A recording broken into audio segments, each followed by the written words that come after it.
Bhavnagar parole follow સ્કોડની team પેટ્રોલિંગમાં હતી ત્યારે મળેલી બાતમીને પગલે શિવાજી સર્કલ શાક માર્કેટમાં જાહેર રસ્તા ઉપર આઈપીએલમાં ક્રિકેટનો જુગાર રમાડતા બેને ઝડપી લીધા હતા. ભાવનગર પેરોલ ફોલો સ્કોડ દ્વારા શિવાજી સર્કલ શાક માર્કેટમાં જાહેર રસ્તા ઉપર આઈપીએલમાં સટ્ટો રમાડતા અનિરુદ્ધસિંહ કિશોરસિંહ ચુડાસમા, અજયસિંહ ધીરુભા ગોહિલને ઝડપી લીધા હતા. જ્યારે આ ગુનામાં સુભાષનગર રહેતા જય ઉર્ફે જુગલ પ્રદીપભાઈ બારોટ અને આખરોલ જકાતનાકા વિસ્તારમાં રહેતા સાહિલ રાજા કેશુભાઈ સૈયદ પણ સામેલ હોય તેને ઝડપી લેવાના બાકી હોય તેથી ઘોઘા રોડ પોલીસ સ્ટેશનમાં તમામ વિરુદ્ધ ધોરણસર ગુનો નોંધાવી આગળની કાર્યવાહી સોંપી હતી.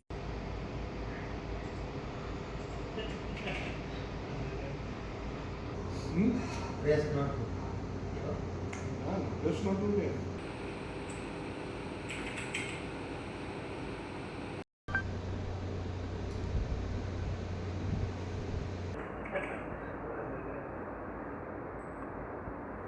ભવત બનાવી maximum press not થાય.